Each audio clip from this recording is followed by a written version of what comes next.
дар бораи видеоҳои таҳқиромези канали ислоҳиёи шабакаи иҷтимоии ютуб ки ба Муҳаммад Иқболи Садриддин тааллуқ дорад чунин қайд менамоям, ки он як наворҳои иғвоангез аст ва аз тамоми шаҳрвандони Ҷумҳурии Тоҷикистон хоҳиш менамоем, ки ба чунин роҳҳо, ба чунин шахсон, ба чунин хоинон пайравӣ накунанд.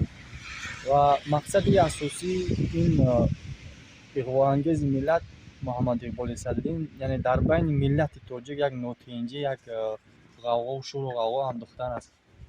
Чӣ хеле ба ҳамаи мову шумо маълум аст, аз хоҷагони хориҷии худ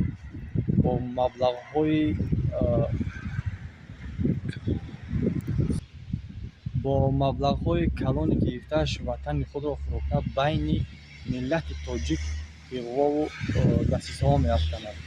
аз ҳамин лиҳоз аз шаҳрвандони Ҷумҳурии Тоҷикистон хоҳиш менамоем, ки ба чунин нохалафон пайравӣ накунанд ва аз онҳо дур бошанд.